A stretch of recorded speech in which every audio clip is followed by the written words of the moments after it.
उसमें भक्ति कायम नहीं रहती। क्योंकि जैसे 84 लाख योनि को भुगत के मनुष्य का शरीर मिला हुआ है। क्यों मिला हुआ है? सिर्फ एक मुक्ति का रास्ता। किसी भी योनि में मुक्ति के बारे में कहीं कोई रास्ता नहीं है, लेकिन मनुष्य का शरीर ऐसा शरीर है कि मुक्ति के लिए, जैसे बहुत से कॉलेज हैं, स्कूलें हैं, लेकिन सिर्फ इंसान को पढ़ाया जाता है और कोई योनि में इसका कोई साधन नहीं है। लेकिन हम मनुष्य की योनि में आके काल के चक्र में ऐसे फंसे हुए हैं कि उसकी महिमा को आज तक नहीं समझ पाए। आप सभी लोग जानते होंगे कि मनुष्य के शरीर में या मनुष्य जब माँ के गर्भ से बाहर होता है तो एक चीज़ देखा जाता है। जानते हैं आप क्या देखा जाता है? सिर्फ श्वासा।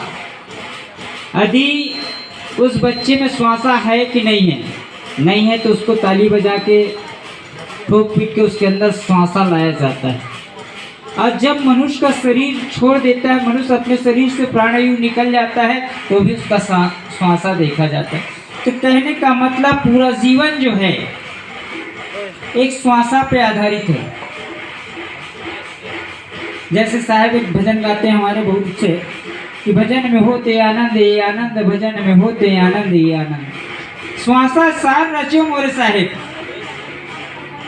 यानी पूरा शरीर में, पूरा जीवन में कहना चाहिए कि एक श्वासा का खेल है। अब उस श्वास को अपन कैसे स्मरण करें, तो संध्या पाठ में सदगुरु समझाते हैं कि श्वास श्वास पर नाम ले, पृथा श्वास मत खोए, और न जानो यह श्वास के आवन होए ना होए। कोई गारंटी नहीं है, श्वास अंदर गया तो बाहर आएगा कि नहीं आएगा, उसकी कोई गारंटी है। बाहर है तो अंदर जाएगा कि नहीं जाएगा, इसकी भी कोई गारंटी नहीं है। और कोई लिखा पढ़ी नहीं है कि अगले जन्म में हमको मनुष्य का शरीर मिलेगा। तो सदगुरु कबीर साहब धनी धनदास साहब को ये सात्विक यज्ञ के बारे में बताते हैं। एक बार धनी धनदास साहब और सदगुरु कबीर साहब बैठे थे, तो धनी धनदास साहब ने निवेदन किया कि प्रभु, संसार में अलग अलग पूजा है, अपने अपने ढंग से करते, तो आपकी कौन सी पूजा है? तो उन्होंने यह चौका आरती जो है सतलोक की रचना है, कहते इसको सदगुरु कबीर साहब कहते हैं सो रचना सतलोक की, सो चौका विस्तार, अब बैठ निज वंश गुरु की बैठा पूरा कड़िहार। एक तो पूर्ण कड़िहार बैठेगा और नहीं तो वंश गुरु बैठेंगे। 4 गुरुओं की पूजा की जाती है, बंके जी, सहते जी, चतुर्भुज, धनी धनदास साहब। चारों गुरु की पूजा की जाती है। और जैसे चौका के प्रथम रामायणी में चौका के पूरे सामग्री के बारे में बताए हैं। प्रथम मंदिर चौका पूरा वे उत्तम आसन सहित बिछा, पूरा सामग्री के बारे में बताए हैं। उसमें एक जगह बताएं 125 उत्तम पाना सो सदगुरु के आगे लाना।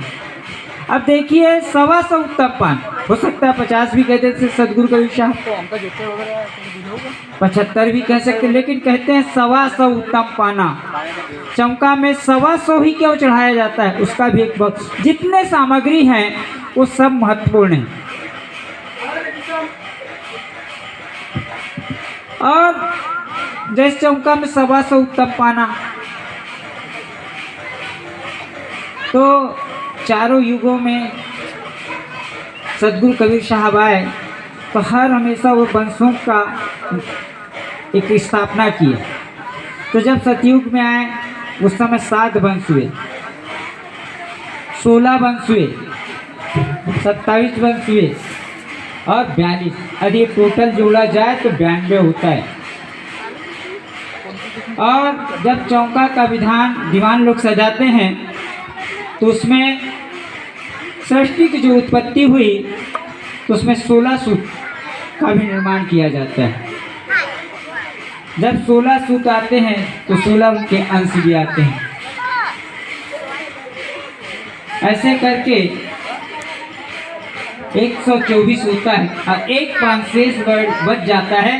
वो सेवक निवेदन करता है कि हे सदगुरु, मुक्ति के लिए जो माध्यम सदगुरु बताए उसके लिए निवेदन करता है एक पानू, इसलिए 125 उत्तम पाना सदगुरु कबीर साहब का। और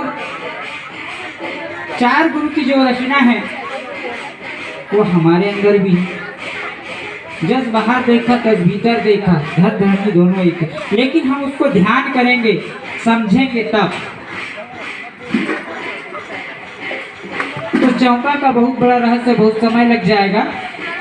तो सदगुरु कबीर साहब इस रचना के बारे में अंत में कहते हैं, धन्य संत जिन आरती साजा और दुख दलित वाके घर से भागा। कहें कबीर सुनो धर्मदासा, ओहम सोहम नाम करहु प्रकाशा। तो इसलिए साहब कबीर कहे कि श्वासा सार रचे मोरे साहिब। तो सोहम का जाप हमको निरंतर करना है, और जब हम उसका जाप करेंगे तब तो हमारी मुक्ति होगी, तब उस परमात्मा के जहाँ से आए वहाँ पहुँच। जैसे हम अपने गांव से आए हैं तो हमको अपना गांव जाना है। यदि हम रास्ता भटक जाएंगे तो हम घर नहीं पहुँच पाएंगे, लेकिन हम सही रास्ते में चलेंगे तो घर को पहुँच पाएंगे। तो हमें जहाँ से आए हैं वहाँ की सुधि होना चाहिए। जब वहाँ की सुधि रहेगी तब तो हम पहुँच पाएंगे। तो समय को देखते हुए मैं इतने कह के व्यक्ति को विराम देता हूँ। साहेब बंदगी साहेब।